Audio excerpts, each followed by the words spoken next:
السلام علیکم ورحمۃ اللہ وبرکاتہ. کیا حال ہے سب کا؟ الحمد للہ. نحمده ونصلی علی رسولہ الکریم. اما بعد فاعوذ باللہ من الشیطان الرجیم. بسم اللہ الرحمن الرحیم. رب اشرح لی صدری ویسر لی امری واحلل عقدۃ من لسانی یفقہوا قولی. آج کی اس مجلس میں انشاءاللہ ہم سیرت نبوی صلی اللہ علیہ وسلم کے بارے میں کچھ باتیں کریں گے. سیرت کا موضوع ایسا موضوع ہے جس سے سبھی واقف ہیں. ہم میں سے کون ہے جو محمد الرسول اللہ صلی اللہ علیہ وسلم کو اپنا رسول نہیں مانتا؟ ہم سب آپ پر ایمان لاتے ہیں، لیکن ایمان لانے کی شرط یہ ہے کہ اس ایمان کے بعد پھر ہم آپ کی پیروی بھی کریں. آپ کی پیروی نہ صرف یہ کہ ہمارے لیے اس دنیا میں فائدے کا سبب ہے، بلکہ ہماری آخرت کی کامیابی کے لیے ضروری ہے. دنیا میں نہ صرف یہ کہ مسلمان بلکہ غیر مسلم بھی اس بات کو مانتے ہیں کہ محمد الرسول اللہ صلی اللہ علیہ وسلم ایک کامیاب ترین انسان ہے. زندگی کے ہر پہلو کے بارے میں آپ نے ہمارے لیے بہترین رہنمائی چھوڑی. دنیا میں انسان کی خوشی اور انسان کی کامیابی صرف دنیا کے زیادہ ہونے سے نہیں ہوتی، جب تک اسے سکون اور اطمینان کی دولت نصیب نہ ہو، جب تک اس کی روح کو تسکین نہ ہو، جب تک وہ ایک مطمئن زندگی بسر کرنے والا نہ ہو. اگر خوشی صرف اچھے لباس میں ہوتی تو لوگ اس خوشی کو حاصل کرنے کے لیے دنیا کا قیمتی ترین لباس اور بہترین لباس پہنے رکھتے. لیکن ہم سب جانتے ہیں کہ اچھے سے اچھا لباس پہننے کے باوجود بھی وہ خوشی ایک عارضی خوشی ہوتی، ایک وقتی خوشی ہوتی، ایک معمولی خوشی ہوتی جو تھوڑی دیر کے بعد ختم ہو جاتی. یہی وجہ ہے کہ جو لباس ہم ایک دفعہ پہن لیتے ہیں پھر دوسری دفعہ اس کو پہنتے ہوئے اس طرح خوش نہیں ہوتے. پھر ہم کہتے ہیں کہ دوبارہ پھر یہی پہنے، اب کچھ اور ہونا چاہیے. کیونکہ اگر خوشی اس لباس کے اندر ہوتی تو پھر ہم بار بار اس کو پہنتے. اسی طرح خوشی صرف اچھے لذیذ کھانے میں ہی نہیں، کیونکہ بہت دفعہ ایسا ہوتا ہے کہ ہم ایک کھانے کو بہت پسند کرتے ہیں لیکن وہی کھانا جب بچ جاتا ہے تو دوسری دفعہ اس کو نہیں کھانا چاہتے یا بار بار نہیں کھانا چاہتے، کیونکہ خوشی دراصل اس اچھے کھانے میں نہیں تھی. حقیقی خوشی تو کسی اور چیز میں ہے. وہ خوشی صحابہ کرام کو نصیب تھی جو رسول اللہ صلی اللہ علیہ وسلم کے آس پاس رہتے تھے، جن کے پاس بہت بہترین لباس نہیں تھا، جن کے پاس بہت عمدہ گھر نہیں تھے، جن کے پاس بہت عمدہ کھانے نہیں تھے، جنہیں دنیا کی رونق حاصل نہیں تھی، لیکن اس کے باوجود بھی وہ مطمئن اور پرسکون ترین انسان تھے. حضرت عمر رضی اللہ تعالی عنہ خلیفہ ہوتے ہوئے ایک درخت کی چھاؤں میں جا کر سو جاتے تھے بغیر کسی بستر کے. زمین پر لیٹ کر ان کو بہترین نیند آتی تھی اور وہ پرسکون تھے. ان کے اندر کچھ کرنے کا جذبہ تھا، اس زندگی کی قیمت کو جانتے تھے اور اسے بہترین سے بہترین طریقے سے گزارنا چاہتے تھے. نہ صرف یہ کہ چاہتے تھے بلکہ جانتے بھی تھے کہ بہترین زندگی کس کو کہا جاتا ہے.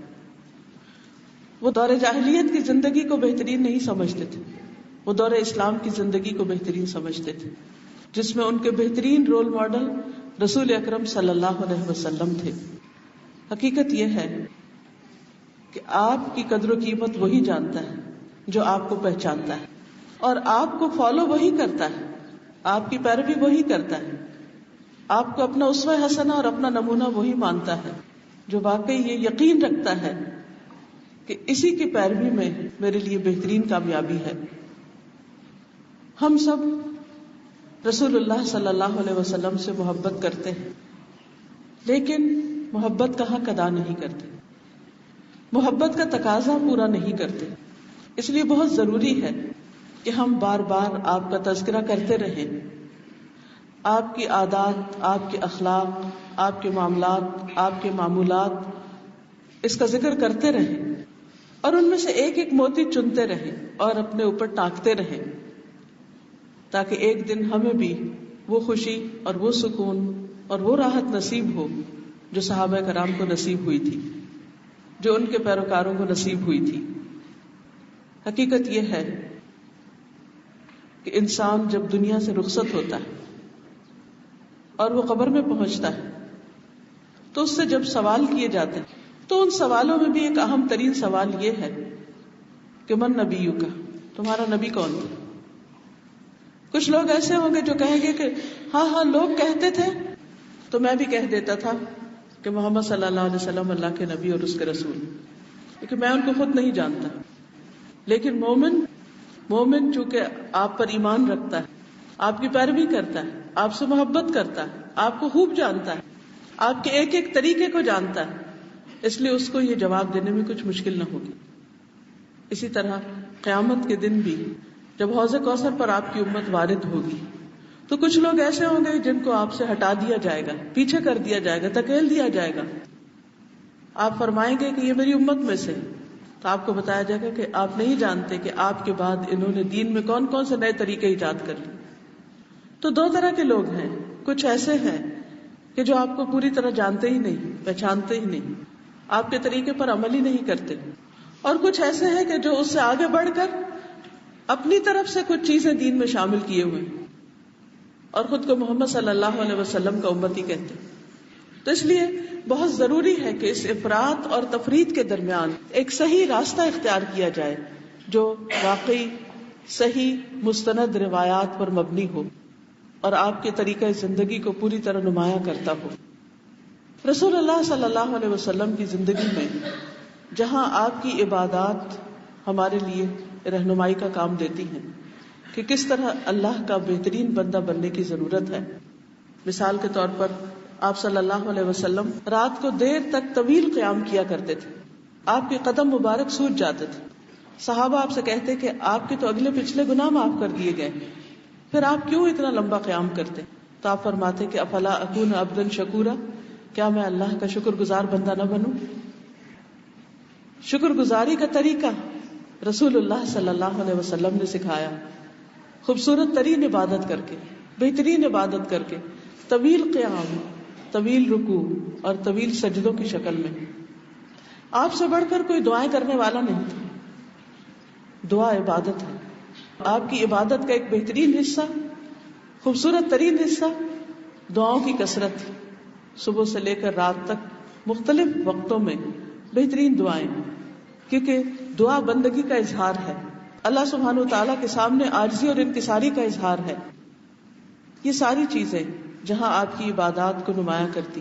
پھر اس کے علاوہ آپ کے روزے، آپ صلی اللہ علیہ وسلم مسجد سے جب گھر تشریف لاتے گھر والوں سے پوچھتے آج کھانے کے لیے کچھ ہے؟ جو کچھ پیش کیا جاتا اسے خوشی سے کھا لیتے، اور اگر نہ ہوتا فرماتے انی صائم، میں روزے کی نیت کر رہا ہوں۔ یعنی اگر کچھ کھانے کو نہیں تو بجائے اس کے کہ ویسے ہی انسان فاقہ کاٹے، کیوں نہ اس کو ایک عبادت میں بدل لیں۔ صدقہ خیرات میں آپ سے آگے کوئی نظر نہیں آتا، آپ آگے پیچھے دائیں بائیں ہر طرف ہر ایک کو خیر پہنچانے والے، خاص طور پر رمضان کی راتوں میں جب آپ کی ملاقات حضرت جبریل علیہ السلام سے ہوتی تو آپ تیز آندھی سے بھی زیادہ سخاوت کرنے والے ہوتے۔ یہ تو عبادات کا حال ہے، لیکن اس کے ساتھ ساتھ انسانوں کے ساتھ، یعنی رب کے علاوہ انسانوں کے ساتھ آپ کے جو معاملات تھے، آپ کے جو طریقہ زندگی تھا، آپ کا جو اخلاق تھا، خوشی اور غمی کے موقع پر آپ نے جو کچھ کیا، وہ سب کچھ ہمارے لیے بہترین رہنما ہے۔ ضرورت اس بات کی ہے کہ ان سب چیزوں کو ہم اپنی زندگی میں لانے کی کوشش کریں، کیونکہ جو جس کی محبت رکھتا ہے وہ اس کی پیروی بھی کرتا ہے۔ لیکن پیروی کرنے کے لیے بہت ضروری ہے کہ آپ پر ایمان اور آپ پر اعتماد ہو، یقین ہو اس بات پر کہ جو بات آپ نے بتائی وہ بالکل سچ ہے، اور آپ کی سچائی کو ماننے والے تو آپ کے دشمن بھی تھے جو آپ کو صادق اور امین کہتے۔ ہم مومن ہوتے ہوئے، آپ پر ایمان رکھتے ہوئے آپ کو سچا کیوں نہ مانے؟ بہرحال جو بھی آپ صلی اللہ علیہ وسلم پر ایمان رکھتا ہے اس کے لیے خوشخبری ہے۔ ایک شخص آپ صلی اللہ علیہ وسلم کے پاس آیا اور کہنے لگا کہ اللہ کے رسول صلی اللہ علیہ وسلم جس نے آپ کو دیکھا اور آپ پر ایمان لایا اس کے لیے خوشخبری ہے. آپ نے فرمایا ہاں ایسا ہی ہے، اس کے لیے خوشخبری ہے. لیکن خوشخبری ہے، خوشخبری ہے، خوشخبری ہے اس کے لیے جس نے مجھے دیکھا نہیں اور پھر بھی مجھ پر ایمان لایا. یعنی آج ہم لوگ جنہوں نے رسول اللہ صلی اللہ علیہ وسلم کو اپنی آنکھوں سے نہیں دیکھا لیکن پھر بھی ایمان رکھتے ہیں، تو ان کے لیے کئی خوشخبریاں ہیں، کیونکہ یہ ایک بہت بڑی بات ہے، ایک بہت بڑی سعادت ہے جو کسی کو نصیب ہو کہ وہ بن دیکھے آپ پر ایمان لائے. آپ کا تذکرہ جو کتابوں میں پڑھا اور جو لوگوں سے سنا اس کو سامنے رکھتے ہوئے آپ کی ذات پر مکمل ایمان، یقین اور اعتماد کا مظاہرہ. پھر آپ پر ایمان اس وقت تک مکمل نہیں ہوتا جب تک آپ کی محبت دل میں نہ ہو. اور وہ محبت صرف محبت نہیں، ہر چیز کی محبت سے بڑھ کر ہم سب کو اپنے دلوں کا جائزہ لینے کی ضرورت ہے کہ کیا واقعی ہم اس حدیث پر پورے اترتے ہیں جس میں آپ نے فرمایا کہ کوئی شخص اس وقت تک مومن ہو ہی نہیں سکتا جب تک میں اس کے نزدیک اس کے گھر والوں، اس کے مال اور تمام لوگوں سے زیادہ محبوب نہ ہو جاؤں. جہاں ایک طرف گھر والے ہیں اور گھر والوں میں کون کون ہوتا ہے؟ ماں باپ ہوتے ہیں، بچے ہوتے ہیں، بہن بھائی ہوتے ہیں، یعنی اپنے رشتے داروں، اور پھر دنیا کے باقی تمام انسانوں سے زیادہ محبوب نہ ہو جاؤں. اور اس کے ساتھ ساتھ آپ نے مال کا بھی ذکر کیا. کیا واقعی ہماری محبت نبی صلی اللہ علیہ وسلم کے لیے اپنے بچوں سے زیادہ ہے؟ کہیں بیٹھے ہوئے ہم مائیں اپنے بچوں کا کتنا ذکر کرتی، کہیں دور ہو تو کتنا یاد کرتی. کیا اللہ کے رسول صلی اللہ علیہ وسلم پر دن میں کثرت سے درود بھیجتے؟ آپ کو یاد کرنے کا طریقہ کیا ہے کہ آپ پر درود بھیجا جائے. خاص طور پر جمعے کی رات اور جمعے کے دن، یہ بہترین دن ہے نبی صلی اللہ علیہ وسلم پر درود بھیجنے کا. اور جو ایک مرتبہ بھیجتا ہے اس پر 10 رحمتیں آتی، 10 درجے بلند ہوتے، 10 نیکیاں اس کو ملتی، 10 گناہ اس کے معاف ہوتے، اس کی دعائیں قبول ہوتی. آپ صلی اللہ علیہ وسلم پر اگر کوئی شخص مسلسل درود بھیجتا رہتا ہے تو اس کی دین و دنیا کی ساری حاجات پوری ہوتی ہیں. آپ صلی اللہ علیہ وسلم نے خود اس کے بارے میں ایک شخص کو بتایا کہ اگر تم اپنی دعا کا سارا حصہ درود کو بنا لو تو پھر تمہیں ہر چیز کے لیے کافی ہو جائے گا. کیونکہ اس نے پوچھا کہ میں آپ پر یعنی اب دعا کتنی مانگوں اور درود کتنا بھیجوں؟ 1/3، 2/3، آدھا، پورا. لیکن ہم اپنے آپ سے سوال کریں، ایمانداری سے سوال، صرف آج کے دن کا سوال کہ آج ہم نے کتنی بار درود بھیجا ہے، کتنی بار. اور اگر ہم درود نہیں بھیجتے روز، ہماری عادت میں شامل نہیں، صبح شام تو 10 دفعہ پڑھنے والے کے لیے شفاعت کی بشارت ہے، لیکن دن میں بھی کثرت کے ساتھ، تو کم از کم کچھ حصہ مقرر کر لیں، یا تو تعداد کا مقرر کر لیں یا پھر وقت کا مقرر کر لیں، اور اس کو ہاتھ سے جانے نہ دیں. دنیا ادھر سے ادھر ہو جائے، آپ سفر کر رہے ہوں، آپ گھر پر ہوں، آپ بیمار ہوں، آپ صحت مند ہوں، آپ کسی بھی حال میں ہوں، درود کا ایک حصہ مقرر کر لیں کہ اتنا تو پڑھنا ہی پڑھنا ہے، اتنا تو بھیجنا ہی ہے. ورنہ ہم کیا جواب دیں گے کہ ہم کس محبت کا دعویٰ کرتے تھے، اس محبت کے لیے ہم نے کیا کیا اپنی زبان بھی نہیں ہلا سکتے تھے. کیونکہ جب زبان سے کچھ بولیں گے تو دل میں بھی یاد ہوگی. ہو سکتا ہے یہ درود پڑھ پڑھ کر ہی ہمارے اندر محبت کا جو مطلوبہ معیار ہے وہ پورا ہو جائے، وہ محبت جس کا ہم سے تقاضا ہے وہ آ جائے، کیونکہ رحمتیں آتی ہیں نا اس کے پڑھنے سے. پھر آپ دیکھیے کہ مال کی محبت، صحابہ کرام کو کس طرح رسول اللہ صلی اللہ علیہ وسلم سے اپنے مال سے زیادہ محبت تھی. آپ کی ایک پکار پر وہ اپنا سب کچھ چھوڑ کر چلے آتے تھے، ہاں وہ کھیتوں میں کام ہو، کاروبار ہو، تجارت ہو، گھر بار ہو، مکہ سے ہجرت ہو، حبشہ کی طرف ہجرت ہو، کچھ بھی ہو. آج ہم سے اس چیز کا تقاضا نہیں کیا گیا کہ ہم سب کچھ چھوڑ دیں، ہمارا امتحان ایسا سخت نہیں ہے. لیکن ہم سب اس بات کو ضرور سوچیں کہ ہم اپنے مال کا کتنا حصہ، کون سا حصہ رسول اللہ صلی اللہ علیہ وسلم کے مشن کے لیے، آپ کے پیغام کو آگے پہنچانے کے لیے، آپ کی تعلیم کو عام کرنے کے لیے ہم اس میں سے کیا خرچ کرتے ہیں. آپ کی زندگی کے بارے میں کوئی کتاب ہو، اس کو چھاپنا ہو، یا پھر اس کی تعلیم کو عام کرنا ہو، یا کوئی بھی طریقہ جو ہم سوچیں یا جو ہمیں معلوم ہو. آج ہم آپ کے ساتھ تو شریک نہیں ہو سکتے کسی جہاد میں یا کسی اور چیز میں، لیکن آپ جو پیغام چھوڑ کر گئے ہیں دنیا والوں کے لیے، اور وہ کیا ہے کہ آپ کی رسالت قیامت تک کے لیے. کوئی شخص اس وقت تک مسلمان ہو نہیں سکتا جب تک وہ آپ پر ایمان نہ لائے. یعنی اگر کوئی اللہ سبحانہ و تعالیٰ کو بھی مانتا ہے، آخرت کو بھی مانتا ہے، فرشتوں کو بھی مانتا ہے، کتابوں کو بھی مانتا ہے، تقدیر سب کچھ مانتا ہے، لیکن اگر وہ محمد صلی اللہ علیہ وسلم کو نہیں مانتا، خواہ سارے پیغمبروں کو مانتا ہو، اس وقت تک وہ مسلمان نہیں ہو سکتا. وہ مسلمان نہیں ہو سکتا. آج دنیا میں اسلام کا پیغام کون پہنچائے گا؟ آج دنیا کو محمد الرسول اللہ صلی اللہ علیہ وسلم سے متعارف کون کرائے گا؟ پھر آپ دیکھیے کہ ہم اس محبت کو اپنی اگلی نسلوں میں، اپنے بچوں میں، اپنے بچوں کے بچوں میں کس طرح ٹرانسفر کر رہے ہیں. ہم ان کے بارے میں اپنے بچوں کو کیا بتا رہے ہیں؟ ہم میں سے کتنی مائیں ہیں جنہوں نے اپنی زندگی میں اپنے منہ سے، اپنی زبان سے خود اپنے بچوں کو نبی صلی اللہ علیہ وسلم کی سیرت یا سنت یا آپ کی احادیث کے بارے میں خود تعلیم دی، کہانیاں سنائی ہوں، واقعات بتائے ہوں. یہ سب کچھ تو ماں کے سینے سے آگے جاتا ہے. ماں کے دل میں محبت ہوتی ہے تو وہ محبت آگے جاتی ہے، کیونکہ ماں کو جس چیز سے محبت ہوتی ہے، مثلا ماں کو اپنی ماں سے محبت ہے تو بچوں کے دل میں نانی کی محبت پیدا کر دیتی. باپ سے محبت ہے، کسی بھی چیز سے، تو جو ہماری محبتیں ہوتی ہیں، جو ہمیں پسند ہوتا ہے، بچوں کو بھی وہ پسند کرا دیتے ہیں. بس ہمیں مرچیں اچھی لگتی ہیں تو ہم بچوں کو بھی مرچوں کا عادی کر دیتے ہیں. حالانکہ مرچیں کھانا آسان کام نہیں ہے، لیکن کتنی آسانی سے ہم بچوں کو مرچیں کھلا دیتے ہیں، کیونکہ ہمیں پسند ہے نا. جو خود کھاتے ہیں وہی ان کے منہ میں ڈالتے ہیں.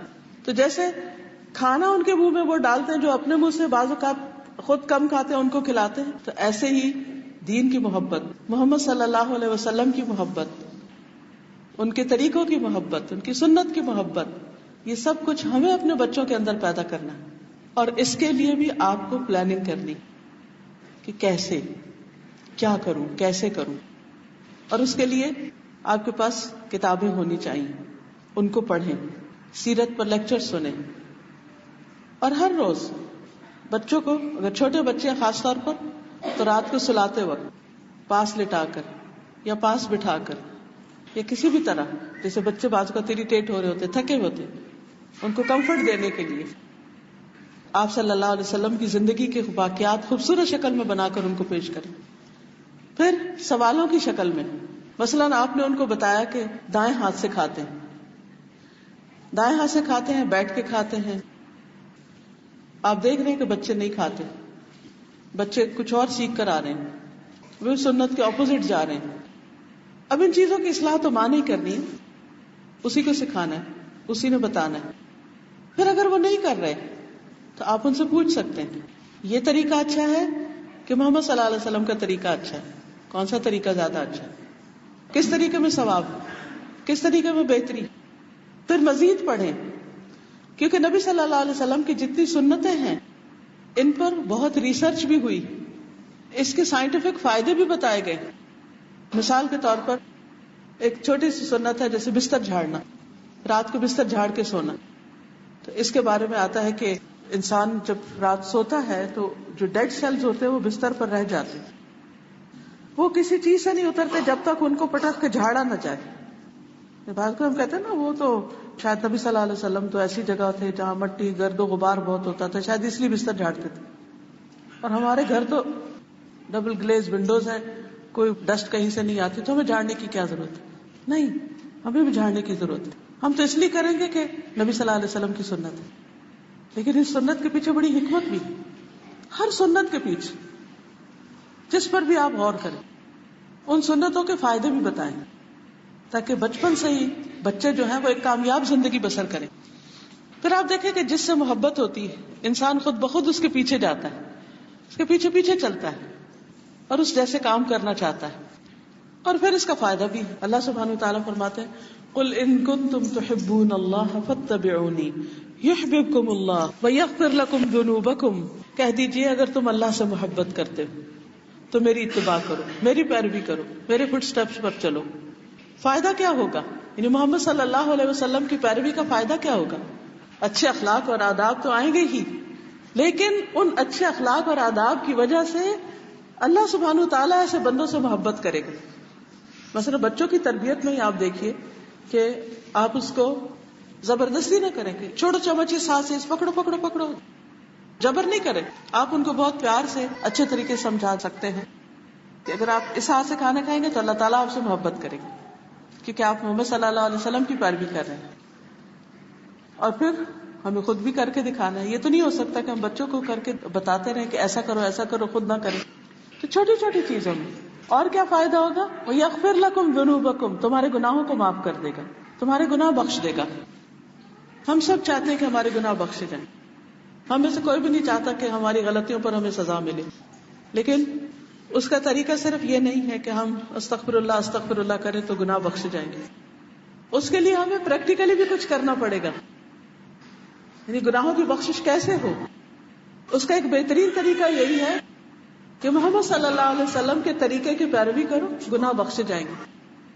بہت سی چیزوں کی خود بخود اصلاح ہوتی چلی جائے گی. اور ویسے بھی آپ کی ذات بہترین نمونہ ہے ہم سب کے لیے، جس کی گواہی اللہ سبحانہ وتعالیٰ نے دی. لقد کان لکم فی رسول اللہ اسوۃ حسنہ، تمہارے لیے اللہ کے رسول صلی اللہ علیہ وسلم میں بہترین نمونہ ہے. لمن کان یرجو اللہ والیوم الآخرہ، ہر اس شخص کے لیے جو اللہ اور یوم آخرت کی امید رکھتا ہے. وذکر اللہ کثیرا، اور کثرت سے اللہ کا ذکر کرتا ہے، اللہ کو یاد کرتا ہے.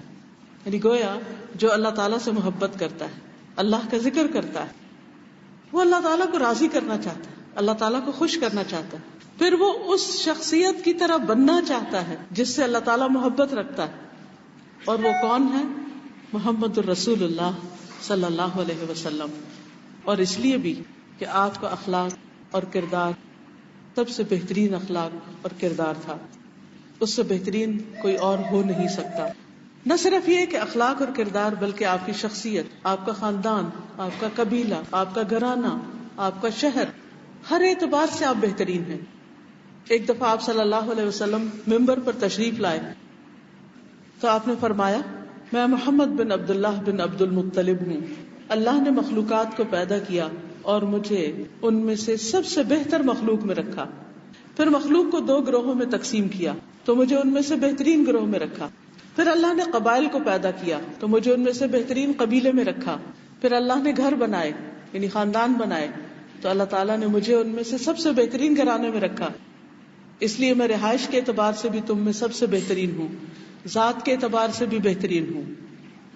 یعنی ہر اعتبار سے آپ صلی اللہ علیہ وسلم سب سے بہترین ہیں. آپ کا اخلاق اس لحاظ سے بھی بہترین ہے کہ آپ کا اخلاق قرآن تھا. یعنی قرآن مجید میں جو احکامات نازل کیے گئے وہ آپ صلی اللہ علیہ وسلم کی زندگی میں بہترین طریقے سے ہمیں نظر آتے ہیں. یعنی آپ نے جو بھی تعلیم دی اس پر عمل کر کے دکھایا. یعنی آپ نے صرف قرآن پڑھایا نہیں، صرف سکھایا نہیں، بلکہ آپ خود اس کا عملی نمونہ تھے.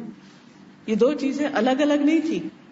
ایسا نہیں تھا کہ تعلیم الگ ہو اور آپ کی شخصیت اور کردار الگ ہو اور ان دونوں میں کنٹراڈکشن ہو. نہیں، آپ جو کہتے تھے وہ کرتے تھے. اسی لیے آپ کا اخلاق بہترین اور آپ کا کردار بہترین تھا.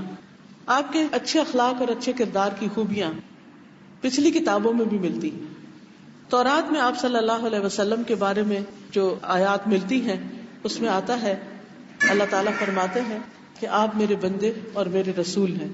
میں نے آپ کا نام متوکل رکھا ہے. نہ بدخو ہیں، نہ سخت دل، نہ بازاروں میں شور کرنے والے، نہ برائی کا بدلہ برائی سے دینے والے، بلکہ معاف کر دینے والے، درگزر کرنے والے. اس میں آپ دیکھیے کہ خاص طور پر جو اچھے اخلاق کی خوبی بتائی گئی وہ کیا ہے کہ آپ بدخو نہیں، بد کلام نہیں، دوسروں کی خیر خواہی کرنے والے، سخت دل نہیں، نرمی برتنے والے، بازاروں میں شور کرنے والے نہیں. یہ کتنی بڑی خوبی، کیونکہ انسان جب ایسے جگہوں پہ شور کرتا ہے تو وہ سب کے لیے تکلیف اور اذیت کا باعث بنتا ہے. پھر اسی طرح عبداللہ بن عمرو بن العاص کہتے ہیں کہ نبی صلی اللہ علیہ وسلم بےہودہ گوئی نہیں کرتے تھے، یعنی فضول باتیں نہیں کرتے تھے، خواہ مخواہ کی چٹ چیٹ نہیں کرتے تھے، بیکار کی باتیں نہیں کرتے تھے. اور بتکلف باتیں نہیں کرتے تھے، کیونکہ بعض اوقات ہم گفتگو کے اندر ایک تصنع پیدا کر دیتے ہیں، آرٹیفیشل قسم کی گفتگو کرنے لگتے ہیں. آپ کسی سے محبت کا اظہار کریں تو دل سے کریں، کسی کی ہمدردی کریں تو دل سے کریں، صرف زبانی کلامی نہیں. یعنی جو کہیں وہ آپ کے اپنے اندر محسوس بھی ہو. کیونکہ افسوس کے ساتھ یہ کہنا پڑتا ہے کہ دن بدن یہ تکلف اور تصنع اور دکھاوا یہ بڑھتا چلا جا رہا ہے. جو دل میں ہوتا ہے وہ زبان پہ نہیں ہوتا. دل میں کچھ اور ہے، زبان سے کچھ اور ہے، سامنے کچھ اور ہے، پیچھے کچھ اور ہے. یہ خوش اخلاقی نہیں ہے. اللہ سبحانہ وتعالیٰ کے ہاں یہ اخلاق قابل قبول نہیں ہے. آپ فرمایا کرتے تھے تم میں سب سے بہترین لوگ وہ ہیں جن کے اخلاق سب سے اچھے. پھر آپ کی اخلاقی خوبیوں میں سے یہ خوبی بتائی گئی کہ آپ کم گو تھے، بہت باتونی نہیں تھے، بہت زیادہ باتیں نہیں کرتے تھے، شور بھی نہیں کرتے تھے اور بہت بولتے بھی نہیں تھے. گفتگو میں ٹھہراؤ تھا، آہستہ آہستہ بات کرتے تھے. ایسی آہستہ بھی نہیں کہ دوسرا انتظار ہی کرتا رہ جائے، اور اتنی تیز بھی نہیں کہ دوسرے کو سمجھ ہی نہ آئے. ایسے مناسب انداز سے کہ دوسرے کو سمجھنے میں مشکل نہ ہو. پھر اسی طرح گفتگو خشک نہیں ہوتی تھی، مزاح بھی کرتے تھے، لیکن مزاح میں حق بات کہتے تھے، کبھی جھوٹ نہیں بولا، کبھی خلاف حقیقت بات نہیں کی. پھر اسی طرح آپ کے اندر حیا تھا، کیونکہ جس شخص کے اندر حیا ہوتا ہے وہ دوسروں کے ساتھ بدتمیزی نہیں کرتا، بد اخلاقی نہیں کرتا، بدگوئی نہیں کرتا، بلا وجہ موڈ آف نہیں کر لیتا، منہ پھیر کے بات نہیں کرتا، کیونکہ یہ ساری چیزیں بد اخلاقی میں شامل ہو جاتی. اب آپ دیکھ لیجئے، نہ چیختے چلاتے، نہ فضول گوئی کرتے، نہ جھوٹ بولتے، نہ بازاروں میں شور کرتے، اور نہ بہت باتونی. شرم و حیا ایسی کہ جس کے بارے میں آتا ہے کہ جب آپ کو کوئی چیز ناگوار ہوتی تو ہم آپ کے چہرے سے بس پہچان لیتے، اس سے آگے نہیں. زبان سے آپ کریٹیسزم نہیں شروع کر دیتے، تنقیدیں نہیں شروع کر دیتے. کھانا ہوتا یا کسی کا کوئی عمل ہوتا تو اسے جھگڑا نہیں شروع کر دیتے. آپ کے چہرے سے پہچان لیا جاتا کہ آپ کو بات اچھی نہیں لگی، آپ کو کھانا پسند نہیں آیا، آپ کو کسی شخص کا رویہ پسند نہیں آیا. اور یہ اتنی بڑی چیز ہوتی تھی، اتنا بڑا معیار ہوتا تھا کہ صحابہ آپ کو دیکھ کر سمجھ جاتے تھے کہ یہ آپ کی مجلس میں جو کام ہوا ہے وہ کیسا ہے، وہ پسندیدہ ہے یا نہیں. اس کے ساتھ ساتھ بہت زیادہ مسکرانے والے بھی تھے. ایک صحابی کہتے ہیں کہ جب سے میں اسلام میں لایا ہوں کبھی ایسا نہیں ہوا کہ میں نے آپ کو دیکھا ہو اور آپ مسکرائے نہ ہو. جب بھی میں نے آپ کو دیکھا مسکراتے ہوئے پایا. کیا ہمارے بچے، ہمارے گھر والے، ہمارے دوست ہمارے بارے میں یہ گواہی دیں گے؟ کیا واقعی ہم سنت کی پیروی کرنے والے؟ کیا واقعی ہمارا اخلاق اچھا ہے؟ کیونکہ آپ صلی اللہ علیہ وسلم نے فرمایا کہ تم میں سب سے اچھا اخلاق اس کا ہے جو اپنے گھر والوں کے لیے اچھا ہے. کیونکہ لوگوں سے جب ملتا ہے انسان تو ان سے تو اچھا بن ہی جاتا ہے، ان کے ساتھ تو اچھا بننا پڑتا ہے، کیونکہ اگر آپ اچھے نہیں ہوگے تو لوگ آپ کو چھوڑ دیں گے، آپ سے بھاگ جائیں گے، آپ سے ملنا نہیں چاہیں گے. رسول اللہ صلی اللہ علیہ وسلم کی زوجہ حضرت عائشہ رضی اللہ تعالی عنہا سے روایت ہے کہ میں نے رسول اللہ صلی اللہ علیہ وسلم کو کبھی اس طرح ہنستے ہوئے نہیں دیکھا کہ آپ کے حلق کا کوا نظر آ جائے، بلکہ آپ کثرت سے مسکرایا کرتے تھے. پھر اسی طرح انتہا درجے کی عاجزی اور انکساری تھی. زمین پر بیٹھ کر کھا لیا کرتے تھے، غلام کی دعوت قبول کر لیا کرتے تھے. آپ کو جو کی روٹی اور خراب چربی کے سالن پر بھی دعوت دی جاتی تو آپ اس کا بھی انکار نہیں کرتے تھے، دل رکھتے تھے. پھر اسی طرح بیواؤں، مسکینوں، یتیموں، غریبوں کے ساتھ اٹھتے بیٹھتے تھے اور اس میں کوئی شرم محسوس نہیں کرتے تھے.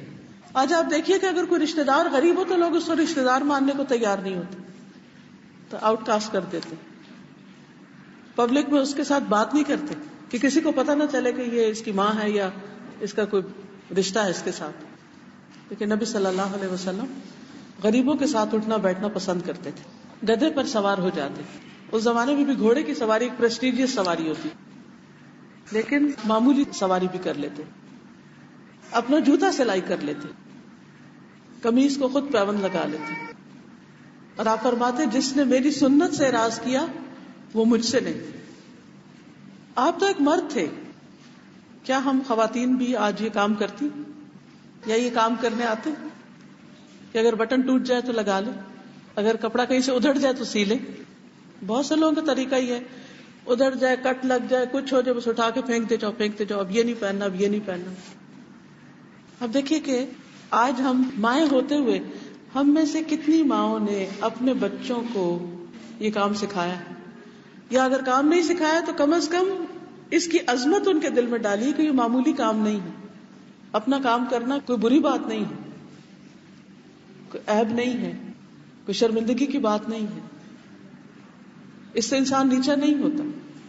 اللہ کے نبی داؤد علیہ السلام جو ایک بادشاہ بھی تھے, وہ اپنے ہاتھ کی کمائی سکھاتے تھے, اپنے ہاتھ سے کام کر لیتے تھے, اور اس میں کوئی برائی اور قباحت کی بات نہیں. اس کے ساتھ ساتھ دنیا سے بے رغبتی تھی, دنیا سے محبت نہ تھی. عبداللہ رضی اللہ تعالیٰ عنہ سے روایت ہے, کہتے ہیں کہ رسول اللہ صلی اللہ علیہ وسلم بوریے پر سو کر اٹھے تو آپ کے جسم پر چٹائی کے نشان تھے. ہم نے عرض کیا, یا رسول اللہ صلی اللہ علیہ وسلم, کاش ہم آپ کے لیے ایک بچھونا بنا دیں. آپ نے فرمایا, مجھے دنیا سے کیا کام, میں تو دنیا میں اس طرح ہوں کہ جیسے کوئی سوار کسی درخت کے نیچے سائے کی وجہ سے بیٹھ گیا, پھر وہاں سے روانہ ہو گیا اور درخت کو چھوڑ دیا. حقیقت یہ ہے کہ اس درخت کو ہم سب نے چھوڑنا ہے, چاہے کسی بھی چیز پر بیٹھ جائیں, ایک دن چھوڑ ہی جانا ہے. عقل مند وہ ہے جو اس کے نیچے بیٹھے اور اپنی آخرت کے لیے کچھ حصہ جمع کر لے, کچھ کما لے. آپ صلی اللہ علیہ وسلم لوگوں میں سب سے زیادہ سخاوت کرنے والے تھے. کانا اجود الناس. حدیث میں آتا ہے کہ جب بھی آپ سے کسی چیز کا سوال کیا جاتا تھا تو آپ اس شخص کو وہ ضرور عطا کر دیتے. کبھی ایسا ہوتا تھا کہ آپ کے پاس وہ چیز نہیں ہوتی تھی جو کوئی مانگ لیتا تھا, تو آپ کسی اور سے سفارش کر دیتے تھے کہ کوئی اور اس شخص کا کام کر دے. اگر ایسا بھی ممکن نہ ہوتا تو آئندہ دینے کا وعدہ کر لیتے کہ ابھی نہیں, جب آئے گی تو پھر تمہیں دیں گے. کبھی ایسا بھی ہوتا کہ آپ قرض لے کر کسی کی ضرورت پوری کرتے, یعنی آپ کے اپنے پاس نہیں, آپ کسی سے ادھار لے لیتے اور دوسرے کی ضرورت پوری کر دیا کرتے تھے. کیوں؟ یہ اخلاق کیوں تھا؟ یہ سب کچھ کیوں کرتے تھے؟ اس لیے کہ آپ کو ان سب کاموں کے کرنے کا اجر اور وقت اور ویلیو معلوم تھی کہ نیکی کا کوئی موقع ہاتھ سے جائے نہیں, کیونکہ جو شخص کسی کی مدد میں ہوتا ہے اللہ تعالیٰ اس کی مدد میں ہوتا ہے. جو کسی کی دنیا کی کوئی تکلیف دور کرتا ہے اللہ سبحانہ و تعالیٰ اس کی آخرت کی تکلیف دور کرتا ہے. اس کے ساتھ ساتھ آپ صلی اللہ علیہ وسلم اپنی ذات کے لیے کسی سے انتقام نہیں لیتے تھے, بدلہ نہیں لیتے تھے. ہمارا حال کیا, ہم سب سے زیادہ ڈیفینسو کس وقت ہوتے ہیں؟ جب کوئی بات ہمارے خلاف آتی. جب تک کوئی کسی کے بارے میں کچھ کہتا رہے تو ہم چپ رہتے ہیں, بعض اوقات ہاں میں ہاں بھی ملا دیتے ہیں. اگر ہمارے سامنے کوئی آ کے کہ فلاں ایسا ہے ایسا, تو ہاں ہاں بالکل وہ ہے ایسا. لیکن وہی شخص اگر ہمارے بارے میں کوئی بات کرنے لگے اس وقت ہم دفاع بھی کریں گے, اور اگر کسی کے بارے میں پتہ چلے کہ کسی اور نے ہمارے خلاف کچھ کہا تو ہم اس کے پیچھے بھی پڑ جائیں گے. جب تک اس کے بارے میں کچھ کہہ نہیں چکے ہمیں چین نہیں آئے گا. لیکن نبی صلی اللہ علیہ وسلم اپنی ذات کے لیے کسی سے بھی بدلہ نہیں لیتے تھے, انتقام نہیں لیتے تھے. سب سے زیادہ معاف کرنے والے اور درگزر کرنے والے. یہی وجہ ہے کہ آپ کے دشمن بھی آپ کے سامنے زیر ہو گئے اور آپ کے مشن کے ساتھی بن گئے, آپ کی بات کو قبول کرنے والے بن گئے. آپ صلی اللہ علیہ وسلم صرف کسی سے اس وقت انتقام لیتے جب وہ اللہ کی حدیں توڑتا, اللہ کی خاطر. اسی طرح اپنی ذات کے لیے کسی پر غصہ بھی نہیں کیا. آپ صلی اللہ علیہ وسلم نے کبھی بات کرتے ہوئے کسی کو گالی نہیں دی, فحش گوئی نہیں کی, کبھی لان تان نہیں کیا. ناراضگی میں صرف اتنا کہہ دیتے تھے کہ اسے کیا ہو گیا ہے, اس کی پیشانی خاک آلود ہو. پیشانی کب خاک آلود ہوتی ہے؟ پیشانی کو مٹی کب لگتی ہے؟ جب انسان سجدہ کرتا ہے, یعنی اور زیادہ ہی اللہ کے آگے جھکے. پھر اسی طرح جب آپ کو کوئی خوشی کی خبر ملتی آپ صلی اللہ علیہ وسلم کا چہرہ چمکنے لگتا, یعنی خوشی پر خوش بھی ہوتے. ہم لوگوں کی عادت کیا ہوتی ہے, اگر موڈ آف ہے تو خوشی کی بات آئی بھی تو پرواہ نہیں کرتے, وہ بھی آپ کے چہرے سے پتہ چلتی. ایسا لگتا ہے جیسے چاند کا ٹکڑا ہو. خوشی کی خبر سنتے تو سجدہ شکر ادا کرتے, سجدے میں چلے جاتے. ہم سوچے ہمیں زندگی میں کتنی خوشی کی خبریں ملی ہوں گی, آج تک گن کے بتائیے کتنے سجدے کیے ہوں گے. جب خوشی کی کوئی خبر ملتی ہے تو بعض اوقات ہم خود کو کریڈٹ دینے لگتے ہیں، میری محنت ہے، وہ میں نے ایسے کیا تھا، میں نے یہ مشورہ دیا تھا، میری وجہ سے یہ ہوا. اور کبھی کسی کی قابلیت، یعنی کہ لوگوں سے امپریس ہوتے، لیکن اللہ کی جناب میں کہ یہ اللہ سبحانہ تعالیٰ ہی کا فضل اور اس کی رحمت ہے کہ یہ نعمت اور یہ رحمت مجھ پر آئی اور یہ خوشی نصیب ہوئی. پھر اسی طرح جب غم کا موقع ہوتا تو اس وقت آپ کے چہرے سے غم کے آثار پتہ چلتے کہ آپ غمگین ہیں. غم میں بھی آپ کی زبان سے کوئی ایسی بات نہیں نکلتی تھی جو اللہ سبحانہ تعالیٰ کو ناراض کرنے والی.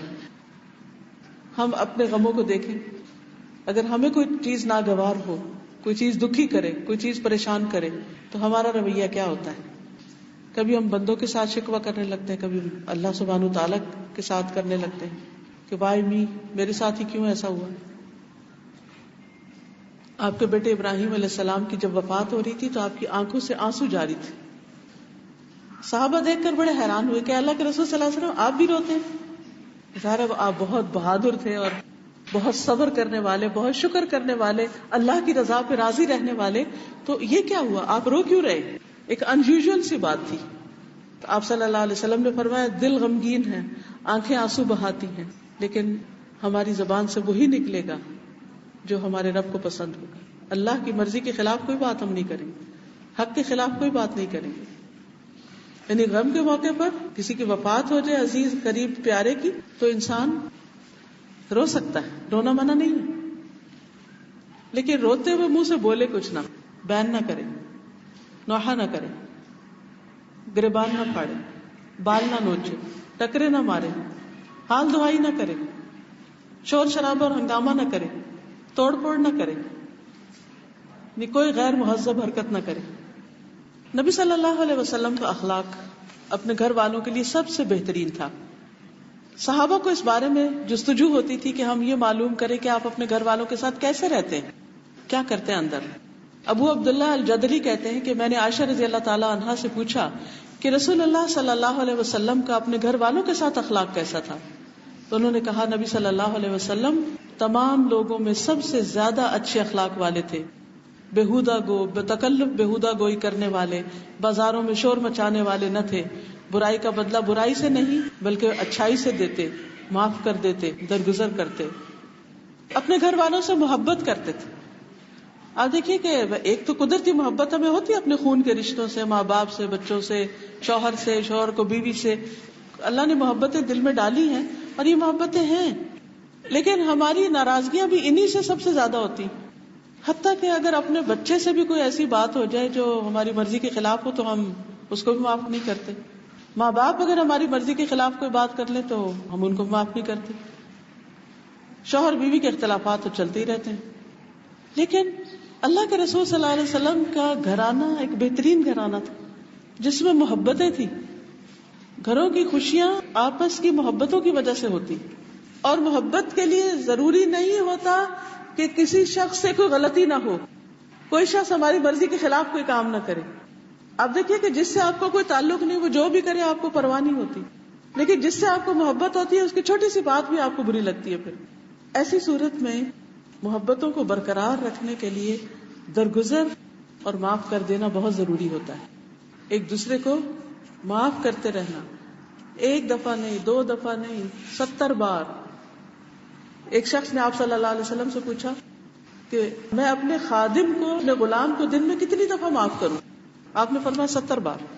تو یہ صرف خادم کا معاملہ نہیں، بچوں کا معاملہ بھی، بہن بھائیوں کے ساتھ بھی معاملہ ہے، والدین کے ساتھ بھی، سارے رشتوں کے ساتھ.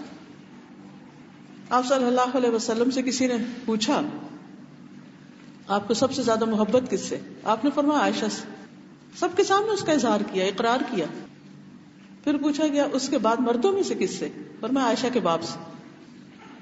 سوال کرنے والا کہتے ہیں میں نے دل میں تمنا کی کاش میں نے سوال ہی نہ کیا ہوتا، یہ پوچھا ہی نہ ہوتا. تو بعض اوقات ہمیں محبت ہوتی بھی ہے کسی سے لیکن ہم اس کا اظہار نہیں کرتے، بتاتے نہیں، ذکر نہیں کرتے. ذکر کرنا چاہیے کیونکہ جس سے ہم محبت کرتے ہیں ہم چاہتے ہیں وہ بھی ہم سے محبت کرے، لیکن اس کو نہیں پتا ہوتا کہ ہم اس سے محبت کرتے ہیں. لیکن جب اس کو پتا چل جاتا ہے تو دوسرے کے دل میں بھی آپ کی قدر پیدا ہو جاتی ہے.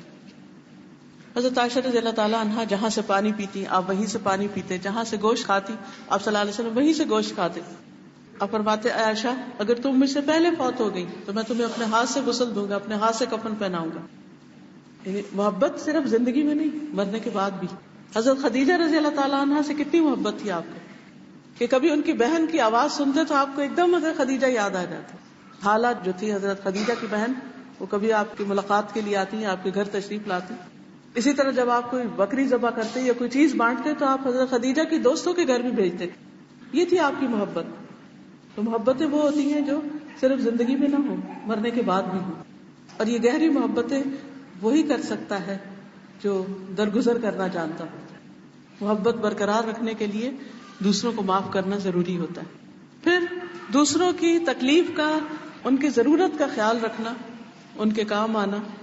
حضرت عائشہ کہتی ہے کسی نے مجھ سے سوال پوچھا کہ رسول اللہ صلی اللہ علیہ وسلم گھر میں کیا کرتے تھے؟ تو کہتی ہے میں نے کہا کہ عام انسانوں کی طرح انسان تھے، اپنے کپڑے صاف کر لیتے تھے، بکری کا دودھ دو لیتے تھے، اپنے کام خود کرتے. اور یہ ایک بہت زبردست چیز ہے جب گھر والے مل کے کام کرتے ہیں. مرد حضرات اگر گھر کے کاموں میں شریک ہوتے ہیں، کچن میں کبھی اکٹھے کھڑے ہیں یا کبھی کہیں اور گارڈننگ کر رہے ہیں تو اکٹھے کر رہے ہیں، کبھی سودا سلف لینے گئے ہیں یا کچھ اور کام کر رہے ہیں تو مل کے کر رہے ہیں، تو اس سے آپس کے تعلقات مضبوط ہوتے ہیں، محبتیں بڑھتی ہیں. اکٹھے کھانا کھانے سے، اکٹھے بیٹھنے سے، اکٹھے بات چیت کرنے سے، خوشی میں بھی اکٹھے، غم میں بھی اکٹھے. وہی خاندان زیادہ جڑے رہتے ہیں جو اکثر اکٹھے رہتے ہیں.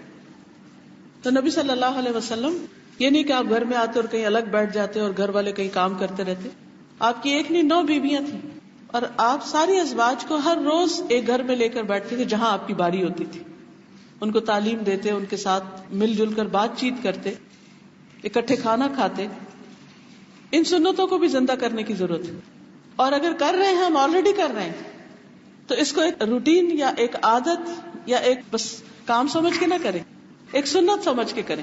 کیونکہ جو چیز بھی ہم سنت سمجھ کے کریں گے وہ ہمارے لیے باعث اجر ہو جائے گی، ہمارے لیے عبادت بن جائے گی، ہمارے لیے آخرت میں درجوں کی بلندی کا ذریعہ بنے گی، اللہ سبحانہ و تعالیٰ کی محبت حاصل کرنے کا ذریعہ بنے گی، خواہ وہ بظاہر دنیا کے چھوٹے چھوٹے کام کیوں نہ ہو.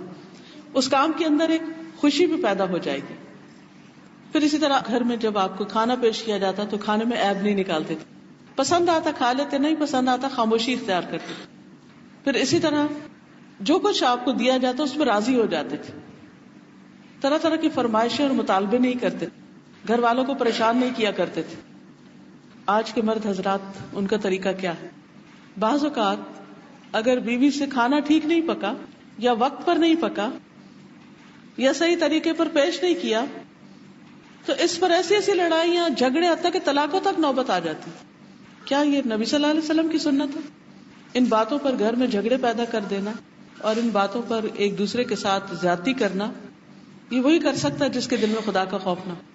پھر اسی طرح یہ کہ نبی صلی اللہ علیہ وسلم سفر میں بھی ازواج کا خیال رکھا کرتے. جب آپ سفر کرنے کے لیے تشریف لے جاتے تو آپ ان کے لیے قرعہ اندازی کرتے تاکہ کسی کو بھی یہ فیلنگ نہ ہو کہ میرے ساتھ زیادتی ہوئی. جس کا نام نکلتا اس کو ساتھ سفر پر لے جاتے. سفر میں ضروریات کا خیال رکھتے. ایک دفعہ ازواج اونٹوں پر بیٹھی ہوئی تھی اور جو اونٹ چلانے والا تھا وہ تیز تیز اونٹ چلا رہا تھا. تو نبی صلی اللہ علیہ وسلم نے فرمایا کہ ویحک یا انجشا، انجشا تیرے لیے خرابی ہو، اونٹوں کو آہستہ آہستہ چلاؤ، نازک آبگینے سوار ہیں. یعنی جیسے شیشہ رکھا ہوا ہے نا تو اس طرح احتیاط کرتے ہیں، اس طرح ہینڈل وتھ کیئر. کیونکہ اونٹ کی سواری جو ہے اگر وہ ویسے بھی ذرا آرام دہ نہیں ہوتی، کہاں یہ کہ اگر وہ بہت ہی جھٹکے اس پر آ رہے ہوں تو سفر کرنے والوں کا حال کیا ہوگا. اسی طرح ایک صحابی کہتے ہیں کہ نبی صلی اللہ علیہ وسلم ایک سفر میں تھے تو حضرت صفیہ کو اونٹ پر سوار ہونا تھا تو آپ نے اپنا گھٹنا آگے کر دیا، وہ آپ کے گھٹنے پہ پاؤں رکھ کر اونٹ پر بیٹھی. اور ان چھوٹی چھوٹی چیزوں کو صحابہ بھی نوٹ کیا کرتے تھے. آپ صلی اللہ علیہ وسلم کو اپنے گھر والوں کے ساتھ کیا معاملہ ہے، کیا طریقہ ہے، کس طرح پیش آتے ہیں. حضرت عائشہ جب بھی آپ سے کسی چیز کی فرمائش کرتی ہیں آپ اس کو پورا کر دیا کرتے تھے. ان کے ساتھ دوڑ بھی لگایا کرتے تھے. ایک دوڑ میں آپ آگے نکل گئی، ایک میں نبی صلی اللہ علیہ وسلم آگے نکل گئے تو آپ نے فرمایا یہ اس دن کا بدلہ ہے. بچوں کے ساتھ بڑی مہربانی کا سلوک کرتے تھے. آپ کے اپنے بچے تو کچھ فوت ہو گئے تھے، کچھ بڑے ہو گئے تھے، لیکن حضرت ام سلمہ کی شادی جب آپ سے ہوئی تو ان کے بچے آپ کے پاس آئے تھے. ان کے 4 بچے تھے جب ان کی شادی ہوئی تھی. اور وہ اسی وجہ سے آپ سے شادی بھی نہیں کر رہی تھی کہ وہ بچوں والی ہیں اور بچوں کی کیئر کرنے میں وہ آپ کا حق ادا نہیں کر سکے گی. بہرحال آپ نے فرمایا کہ تمہارے بچے میرے بچے، میں ان کا خیال رکھوں گا، اور وہ آپ ہی کے گھر میں پلے بڑے. تو آپ ان کی جو چھوٹی بچی تھی سب سے حضرت زینب، ان کو پیار سے زوینب زوینب کر کے پکارا کرتے تھے. پھر اسی طرح صرف گھر کے بچے نہیں بلکہ باہر دوسرے صحابہ کے جو بچے تھے ان کو بھی پیار کیا کرتے تھے. جابر بن سمرہ کہتے ہیں کہ میں نے رسول اللہ صلی اللہ علیہ وسلم کے ساتھ ظہر کی نماز پڑھی، پھر آپ اپنے گھر والوں کے پاس جانے کے لیے مسجد سے نکلے، میں بھی آپ کے ساتھ نکلا تو سامنے سے کچھ بچے آ گئے. آپ نے ہر بچے کے گال پر ہاتھ پھیرا، آپ نے میرے گال پر بھی ہاتھ پھیرا. میں آپ کے ہاتھوں کی ٹھنڈک اور خوشبو اب تک محسوس کرتا ہوں. آپ کے ہاتھ میں ایسی خوشبو تھی جیسے خوشبو کے ڈبے سے آپ نے ہاتھ نکالا. یعنی پیار سے ان کو مس بھی کیا، ان سے محبت کا اظہار کیا. ہم عام طور پر جب بڑے اکٹھے ہوتے ہیں تو بچوں کو اگنور کر دیتے ہیں، ان کی طرف توجہ نہیں دیتے، وہ بےچارے الگ کھیلتے رہتے ہیں، ہماری توجہ سے محروم ہوتے ہیں. کہیں بھی جائیں، کسی سے بھی ملیں، ان کے بچوں سے بھی ملیں، بچوں کی طرف بھی خصوصی توجہ اور شفقت اور محبت کا مظاہرہ کریں.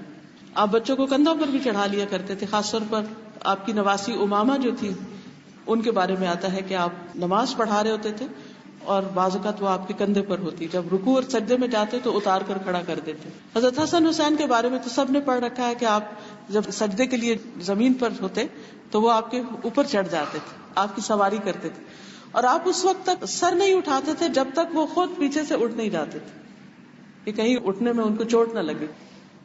اسی طرح آپ بعض اوقات نماز لمبی پڑھانے کا ارادہ کرتے، لیکن مسجد میں کسی بچے کے رونے کی آواز آتی تو آپ نماز مختصر کر دیتے کہ اس کی ماں کو تکلیف نہ ہو. پھر اسی طرح بچوں کے ساتھ دل لگی بھی کرتے تھے. ایک دفعہ آپ گھر سے نکلے، کسی نے دعوت پر بلایا تھا، آپ کے ساتھ اور لوگ بھی تھے. آپ جا رہے تھے تو آپ نے دیکھا کہ حضرت حسین سامنے سے جا رہے ہیں. آپ نے سب کو چھوڑا اور جا کر ان کو پکڑنا چاہا، وہ آگے بھاگے. آپ نے بازو پھیلایا اور ان کو اپنے بازو میں سمیٹا، پیار کیا، اور اس کے بعد ان کو چھوڑ دیا اور پھر آپ اپنے کام سے گئے. پھر اسی طرح حضرت حسن آپ کی زبان کی سرخی دیکھ کے بہت خوش ہوتے تھے تو آپ ان کے سامنے زبان بھی نکالا کرتے تھے. پھر اسی طرح جو اور یتیم بچے ہوتے تھے ان کا بھی خیال رکھتے. ایک دفعہ عید کی نماز پڑھانے کے لیے جا رہے تھے تو ایک بچہ رو رہا تھا تو آپ نے پوچھا تم کیوں رو رہے ہیں؟ تو اس نے کہا میرے والد ایک جنگ میں شہید ہو گئے اور آج عید کا دن ہے. تو آپ نے فرمایا کہ کیا تم پسند نہیں کرتے کہ میں تمہارا باپ ہوں اور عائشہ تمہاری امی ہوں؟ پھر اسے اپنے گھر لے گئے اور اس کو تیار کر کے اپنے ساتھ پھر عیدگاہ میں لے گئے. پھر اسی طرح خادموں کے ساتھ بہت پیار، شفقت اور محبت سے معاملہ کرتے. حضرت انس نے آپ کی خدمت کی 9-10 سال، کبھی آپ کے کام میں عیب نہیں نکالا. کوئی کام غلط ہو جاتا ان سے تو ملامت نہیں کرتے تھے، بے وجہ روک ٹوک نہیں کرتے تھے، انٹرفیئرنس نہیں کرتے تھے، ہر بات میں نہیں روکتے تھے. آپ دیکھیں کہ تربیت میں اگر آپ بچے کو ہر بات سے روکنا شروع کر دیں تو وہ آپ کی کوئی بات بھی پھر نہیں مانے گا، وہ ڈھیٹ ہو جائے گا. چھوٹی چھوٹی چیزوں کو اگنور کر دینا چاہیے، اور جب کوئی بڑی غلطی کرے تو پھر خوب پکڑنا چاہیے. پھر اسی طرح آپ صلی اللہ علیہ وسلم نے کبھی کسی عورت کو نہیں مارا، بچے کو نہیں مارا، خادم کو نہیں مارا، کبھی کسی پر ہاتھ نہیں اٹھایا.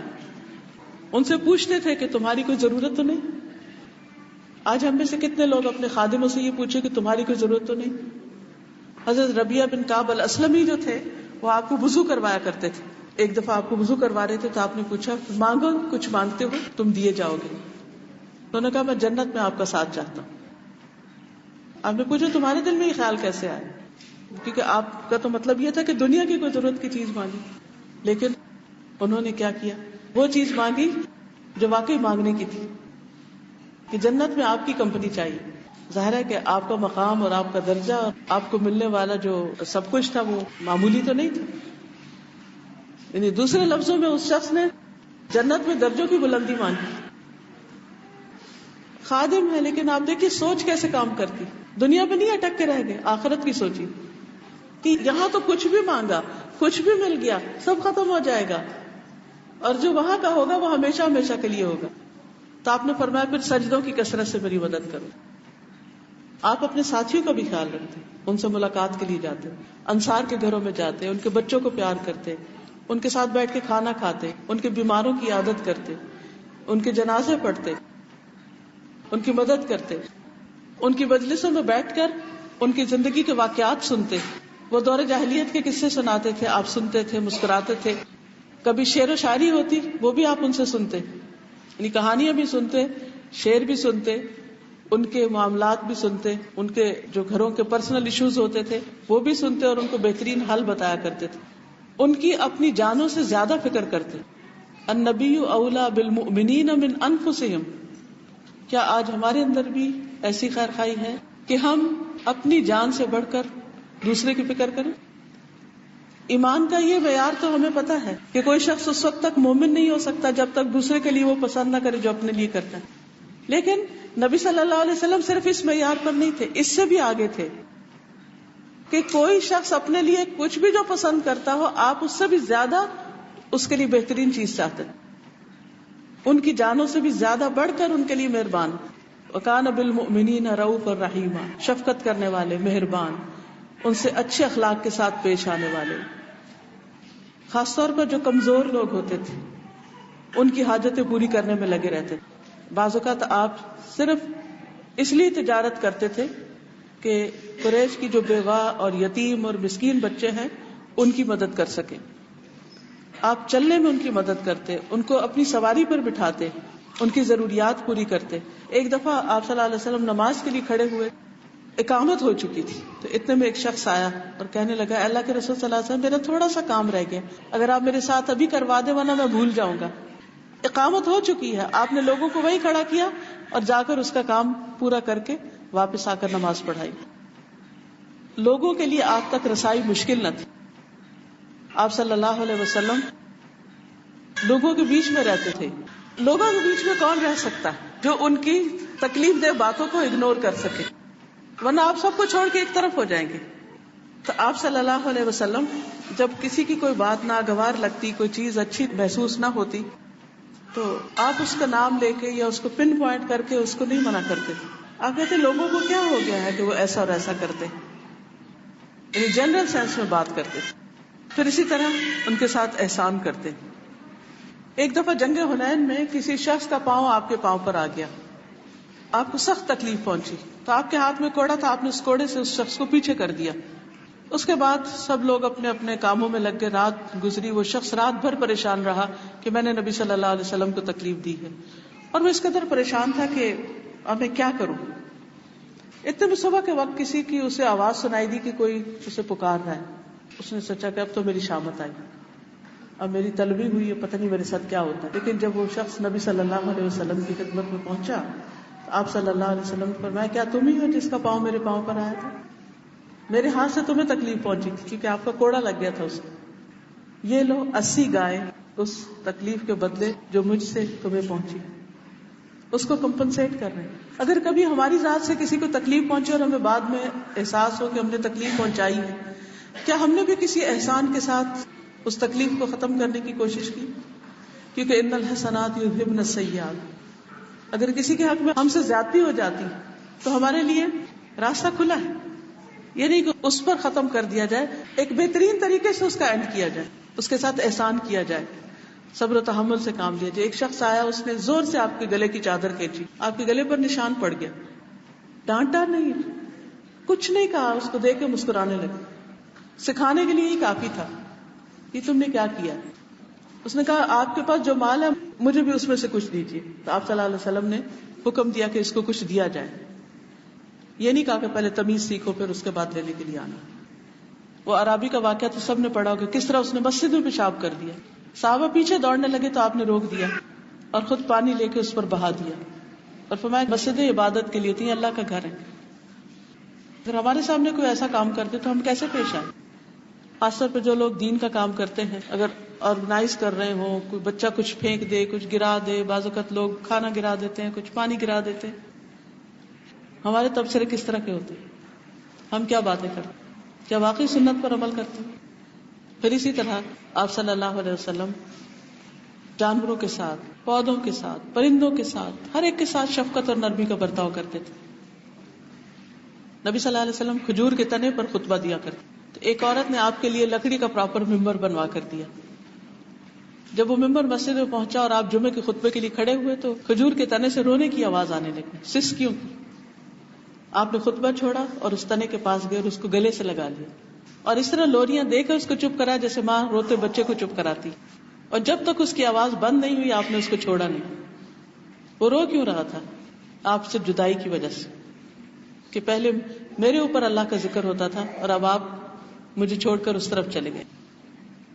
ایک موقع پر کچھ لوگوں نے چڑیا کے بچے اٹھا لیے تو چڑیا آپ کے سر پہ آ کے منڈلانے لگی. آپ صلی اللہ علیہ وسلم نے فرمایا کہ اس کے بچوں کو چھوڑ دو، تم اس کو کیوں تکلیف دیتے ہو؟ تو اسی طرح آپ بیٹھے ہوئے تھے ایک موقع پر تو ایک اونٹ آپ کے پاس آ کر بیٹھ گیا اور رونے لگا. آپ نے اس کے کمر سر کے پچھلے حصے پر ہاتھ پھیرا اونٹ پر تو وہ ذرا سکون میں آیا. پھر آپ نے اس کے مالک کو ڈھونڈا کہ اس کا مالک کون ہے. اس سے پوچھا کہ تم اس کے ساتھ کیا کرتے ہو؟ پتہ چلا کہ کھانے کو کم دیتا اور کام زیادہ لیتا مالک. تو آپ نے اس کے ساتھ ظلم و زیادتی کرنے سے روکا. آپ نے فرمایا یہ مجھ سے شکایت کر رہا ہے کہ تم اسے بھوکا رکھتے ہو اور اس سے زیادہ کام لیتے. پھر اسی طرح دشمنوں کے ساتھ بھی بہت مہربان تھے. آپ سے کہا گیا کہ اللہ کے رسول صلی اللہ علیہ وسلم مشرکوں کے خلاف بد دعا کریں. آپ نے فرمایا مجھے لعنت کرنے والا بنا کر نہیں بھیجا گیا، مجھے تو رحمت بنا کر بھیجا گیا. پھر اسی طرح جو لوگ تکلیف دیتے تھے جیسے طائف کے لوگ، آپ نے ان کے لیے بھی بد دعا نہیں کی. فرمایا شاید ان کی اولادوں میں سے کوئی مسلمان ہو جائے. اور واقعی ایسا ہوا، جان کے دشمنوں سے بھی بدلہ نہیں لیا. اسی طرح آپ کی زیادہ تر جنگیں جو تھی وہ ڈیفینسو تھی. حالت جنگ میں بھی معافی کو ترجیح دیتے تھے. بعض اوقات حالت جنگ میں امن کا اعلان کیا. اسی لیے آپ کے اخلاق سے متاثر ہو کر لوگ مسلمان ہوئے. آپ کے ماحول کو دیکھ کر، آپ کے صحابہ کے ساتھ طریقے کو دیکھ کر، آپ کا عمدہ معاملہ دیکھ کر، آپ کی گفتگو سے متاثر ہو کر. عبد الرحمن بن ابی عقیل کہتے ہیں کہ میں ایک وفد کے ساتھ آپ صلی اللہ علیہ وسلم کے پاس گیا. ہم نے دروازے پر اپنی سواریاں بٹھا دی. جس وقت ہم آپ کے پاس گئے اس وقت دنیا بھر میں ہمارے دلوں میں اس آدمی سے بڑھ کر کوئی قابل نفرت نہ تھا جس کے پاس ہم جا رہے تھے، یعنی محمد صلی اللہ علیہ وسلم. اور جب ہم وہاں سے نکلے تو آپ سے بڑھ کر ہمارے لیے کوئی محبوب نہ تھا. ایک ملاقات کے بعد جو آپ کی محبت ان کے دلوں میں بیٹھی وہ ناقابل بیان ہے.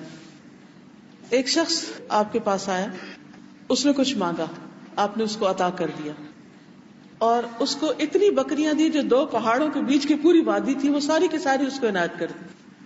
وہ اپنی قوم کی طرف آیا اور کہنے لگا اے میری قوم اسلام قبول کر لو، کیونکہ محمد صلی اللہ علیہ وسلم اتنا دیتے ہیں کہ انہیں فاقہ کشی کا خوف نہیں ہوتا، انہیں ڈر نہیں ہوتا کہ میں بھوکا ہو جاؤں گا. حنین کے دن رسول اللہ صلی اللہ علیہ وسلم نے صفوان بن امیہ کو 100 اونٹ دیے، پھر 100 اونٹ دیے، پھر 100 اونٹ. ایک اونٹ کی قیمت پتہ ہے آپ کو کتنی؟ تو آپ دیکھیے کہ کیا ویلیو ہوگی اس کی. 100 پھر 100 پھر 100. صفوان کہتے ہیں اللہ کی قسم رسول اللہ صلی اللہ علیہ وسلم نے مجھے عطا فرمایا جتنا بھی عطا فرمایا، اور اس حال میں کہ آپ مجھے سب سے زیادہ مبغوض تھے. آپ مجھے مسلسل دیتے رہے یہاں تک کہ آپ سارے لوگوں میں سب سے زیادہ مجھے محبوب ہو گئے، میں سب سے زیادہ آپ سے محبت کرنے لگا. اب دیکھیے کہ جو ہم سے محبت کرتے ہیں نا ان کے ساتھ تو ہم پھر بھی اچھا کر لیتے ہیں، لیکن جو لوگ ہم سے نفرت کرتے ہیں کیا ہم نے کبھی ان کے ساتھ اچھا کرنا سیکھا؟ کیا ہم ان کے ساتھ اچھا کر سکتے ہیں؟ یعنی اگر ہمیں پتہ چلے کہ کوئی شخص ہمارے ساتھ اچھا نہیں ہے تو ہم اپنی جو خیر بھلائی کر رہے ہیں وہ بھی ہاتھ کھینچ لیں گے، اب اور نہیں، نو مور، بہت ہو گئی. آپ صلی اللہ علیہ وسلم کو پتا تھا کہ یہ شخص مجھ سے نفرت کرتا ہے، پھر بھی آپ اس کو دیتے رہے دیتے رہے دیتے رہے یہاں تک کہ وہ نفرت محبت میں بدل گئی. یہ گر ہمیں نہیں آتا. اکثر خاندانی لڑائی جھگڑوں میں یا کھچاؤ میں یا کبھی پڑوسیوں کے ساتھ یا کسی کے ساتھ بھی، اور آپ کی تعلیم بھی تو یہی ہے نا، جو مجھے محروم کرے میں اسے دوں. ایک بچی نے ریسنٹلی مجھے لکھا کہ 3 مہینے ہوئے میری شادی کو اور میں اپنے شوہر سے بہت زیادہ محبت کرتی ہوں، لیکن مجھے پتا چلا ہے کہ میرا شوہر جو ہے وہ کسی اور کے پیچھے، اور یہ چیز مجھ سے برداشت نہیں ہو رہی، اور میں نے اس سے خوب لڑائی کی اور وہ کہتا ہے میں تمہیں طلاق دے دوں. اب مجھے کیا کرنا چاہیے؟ میں نے اسے کہا حسن سلوک، تم اتنی محبت دو کہ اس کا دل جیت لو. لیکن یہ مشکل ہے نا، یہ کیوں نہیں مجھ سے محبت کرتا، یہ کرے گا تو میں کروں گی، یہ تو مشروط محبت ہے، یہ تو محبت نہ ہوئی. وہ نہیں کرتا پھر کرو، پھر کرو، پھر کرو، حتیٰ کہ اس کا دل تمہاری طرف مائل ہو جائے. مشکل کام لیکن ناممکن نہیں. اکثر ڈیفیکلٹ لوگوں سے معاملہ کرنا ہمیں نہیں آتا. ہم برابر کا ایسے کو تیسے کا معاملہ کرتے جس کے نتیجے میں مسئلہ کبھی بھی حل نہیں ہوتا. دشمن کو صرف مار سے نہیں جیتا جا سکتا، محبت سے بھی جیتا جا سکتا. اور نبی صلی اللہ علیہ وسلم نے ایسا ہی کیا. ابو جہل کا بیٹا، صفوان بن امیہ کا بیٹا اور بڑے بڑے دشمنوں کے بیٹے مسلمان ہوئے. نہ صرف یہ کہ مسلمان ہوئے بلکہ آپ کی صفوں میں ولید بن مغیرہ کا بیٹا خالد بن ولید. یہ سارے کے سارے لوگ کون ہیں؟ یہ آپ کے دشمنوں کے بچے ہیں جو آپ کی صفوں میں شامل ہو گئے محبت کی وجہ سے، کیئر کی وجہ سے. وہ اپنے والدین کے پیچھے نہیں چلے، وہ آپ کے پیچھے آ رہے ہیں. کیوں؟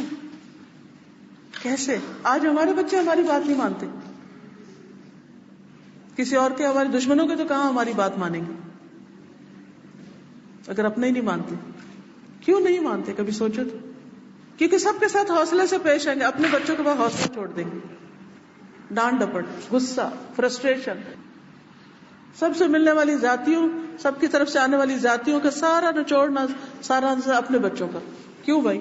ان کا کیا قصور ہے؟ وہ بگڑیں گے تو کس کو تکلیف ہوگی؟ وہ بھی تو اپنے کو ہی ہوگی. تو نبی صلی اللہ علیہ وسلم کا جو اخلاق ہے اور آپ کا جو کردار ہے، اس پر جتنا بھی ہم غور کریں، جتنی بھی محنت کریں، جتنی بار بھی ایک واقعہ پڑھیں اور اس کے مختلف پہلوؤں کو دیکھتے چلے جائیں، اتنا ہی کم ہے. کیونکہ بعض اوقات ہم یہ کہتے ہیں یہ بات ہم نے سنی ہوئی، ہمیں پتا ہے، پھر اپنا دماغ بند کر لیتے ہیں اور اس میں غور و فکر نہیں کرتے اور اس میں سے عمل کی بات نہیں ڈھونڈتے. میں ان واقعات کو جتنی دفعہ پڑھتی ہوں مجھے اتنی دفعہ نئی چیزیں ملتی اور عمل میں آسانی ہوتی، کیونکہ وہ یاد دہانی ہوتی رہتی ہے، مسلسل یاد دہانی ہوتی ہے. تو اللہ تعالیٰ سے دعا ہے کہ ہمیں اللہ تعالیٰ بہترین اخلاق عطا فرمائے. اللہم انی اسألک ایمانا لا یرتد ونعیما لا ینفد ومرافقة محمد صلی اللہ علیہ وسلم فی اعلی جنت الخلد. اللہم انی اسألک من الخیر کلہ عاجلہ وآجلہ ما علمت منہ وما لم اعلم. اللہم انی اسألک من خیر ما سألک عبدک ونبیک محمد صلی اللہ علیہ وسلم وأعوذ بك من شر ما عاذ منه عبدك ونبيك. اللهم إني أسألك الجنة وما قرب إليها من قول أو عمل وأسألك أن تجعل كل قضاء تقضيه لي خيرا. آمين يا رب العالمين. سبحانك اللهم وبحمدك أشهد أن لا إله إلا أنت أستغفرك وأتوب إليك. السلام علیکم ورحمۃ اللہ وبرکاتہ.